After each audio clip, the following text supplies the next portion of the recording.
Hi everyone, my name is Tamit Saleh, and what did we just witness now? I'm speechless. That was one of the greatest tennis matches I have seen. Now, I know we've had great matches in the past, with especially the big three, Wimbledon that just took place a couple of months ago, but Daniil Medvedev, take a bow. That was phenomenal recovery. Rafael Nadal winning Grand Slam number 19. He is only one away from Roger Federer now. This is the first ever time he's been this close to Roger's Grand Slam record. But wow, what a match. Honestly, at one point it looked like a straight sets, easy victory for Rafa. Then Medvedev came back. The last set, at 5-2 once again. Rafa's winning it, then 5-4. Yeah,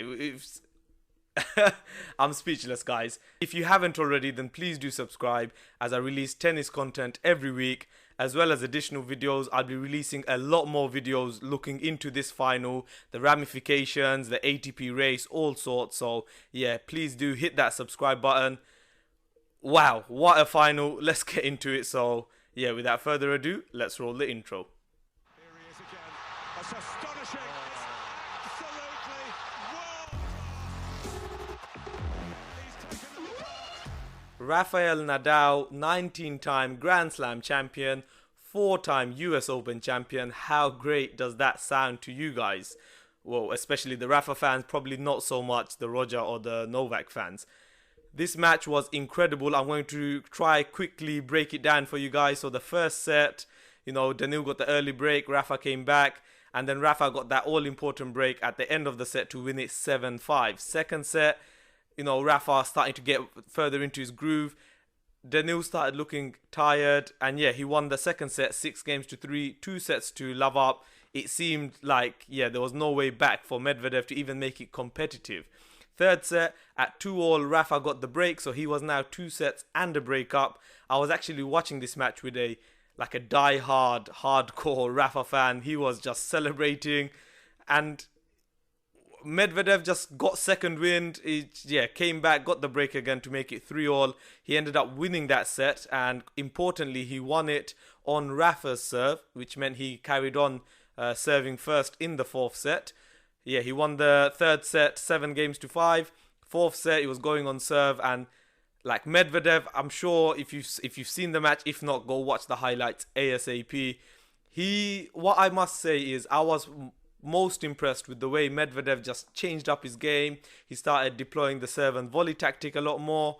And yeah, his backhand started firing, his forehand started firing, and Rafa at that point, the longer rallies where Rafa had dominated earlier on, Medvedev started winning more of those, and it was breathtaking. The crowd, I must say, they've received a lot of stick from fans this year for booing or going against certain players.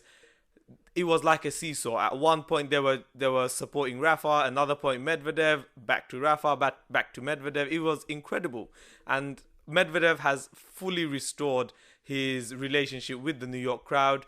Looking into that post-match press conference, or the interview he did rather, it was one of the greatest interviews I've seen. He was really funny, really likable, and really well cheered by the New York fans. One funny thing that I thought he said was, when Rafa had won, they showed the montage of each Grand Slam win that Rafa had won, and he was saying that had he won, they would have nothing to show. So yeah, great personality there.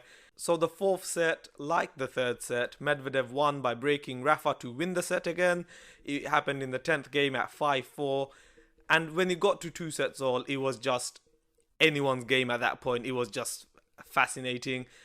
Fifth set now, 2-all, going to serve. Rafa gets that all-important break. I must say, in that game, Medvedev was 40 love up. It just shows the competitive nature and the mental strength Rafa has. Never give up, even when you're love 40 down against your opponent's serve. Never give up, never die. It was just, great comeback for Rafa in that game particularly. He then got the double break to go 5-2 up. At that point, it looked over. I was already preparing myself to, make this video. Medvedev breaks Rafa's serve, holds on to the serve, saves 3 championship points in the process.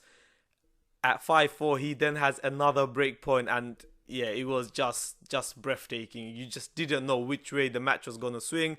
Rafa eventually did hold on to that service game, winning the 5th set 6-4. So to recap, the scoreline of the match for Rafa was 7-5, 6-3, 5-7, 4-6, 6-4. A fantastic final lasting almost 5 hours, well into the night. I mean, I heard the commentator saying that it was night time for the US, reaching 8 p.m. and I was thinking like try 2 a.m. here in London. So a phenomenal achievement by Rafa, but it must be said, Medvedev in his first Grand Slam final, watching the match, a lot of the times I forgot that it was his first ever Grand Slam final. It looked like he belonged right there. I must say, for a 6'6" guy, skinny guy, he moves around amazingly. Like, normally they can move around side to side fairly well, but the way he was going to the net, getting those drop shots or retrieving the drop shots, moving back and forth the court, he moves great for such a tall guy, and he kind of adopted or reignited this love for the serve and volley routine. Like, he was. Who expected Medvedev to be serving and volleying so much? They showed a stat in the match where he'd gone to the net, I think, like 65 or 66 times. Yeah, and even Rafa, he went to the net about 50 times. So serve and volley was a crucial tactic. Volleying, especially some of the volleys Medvedev hit. I mean, like, look, guys, it was spectacular, the match, and especially after the Wimbledon final, we had 2 great back-to-back Grand Slam finals.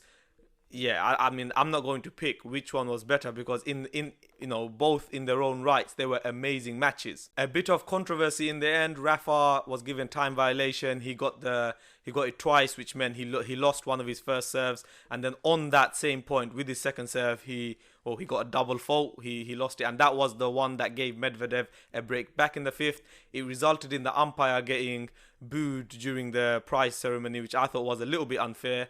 I must say, Rafa was a little bit slow on some of the returns. Now, personally, the way I thought the tennis rules worked was the server dictates the speed of the game. So if he's ready to serve, the returner needs to be ready to serve. That didn't seem to be a case for some of the points. So, I mean, I don't know, that's just a little blip in this fantastic match, really. And Rafa now has won 5 slams after the age of 30. He's not slowing down. This year, 2019, all 4 slams have been played now. It's been shared by Novak Djokovic and Rafael Nadal, winning 2 each. Novak Djokovic winning Australia and Wimbledon. Rafa winning the French Open, of course, and also the US Open. I felt like it was quite important for Rafa to win slams outside of the clay, just to even up his tally a little bit. The US Open is his second most successful Grand Slam. He's won 4 majors there. It's the only slam he's won outside of the clay since Wimbledon 2010. So yeah, Rafa's great on the US Open. He's won more US Open titles than Novak Djokovic, which I find quite fascinating. He's only 1 behind Roger Federer in terms of the US Open and the total Grand Slams. Federer is now on 20, Rafa on 19, Novak on 16. This race is by no means over. I do expect Rafa to win a couple more French Opens, so yeah, this is spicing up now. Like I've said earlier in the video, this is the closest Rafa has been to Roger. Finally, the ATP live rankings. I am going to release a separate video looking at the rankings and the race, because it is getting tight at the top now, so please do keep an eye out for that one. But just to quickly mention, Rafa is now 2,000 points ahead of Novak Djokovic in the race, and the race for the year-end number 1. And in the rankings, it is very close now. So, I mean, Rafa's got a wedding scheduled for the 19th of October. Is he going to postpone it? Depends how badly he wants this year-end number 1. But yeah, Daniil Medvedev, he is a real deal.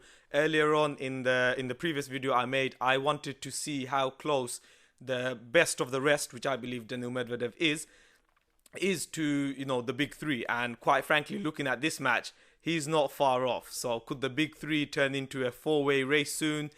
Out of all these next-gen players, Medvedev has impressed me a lot. He has had a summer to remember, reaching 4 finals: Washington, Montreal, Cincinnati, and the US Open. He did win Cincinnati, so an amazing summer for Medvedev. I know he has a well-deserved break now.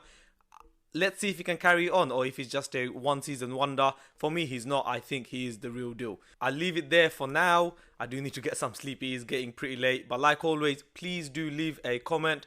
I love hearing what you guys have to say and learning from you guys. So yeah, drop a comment below. And as always, if you've enjoyed this video, please do leave a thumbs up and subscribe for future content, which will be coming thick and fast.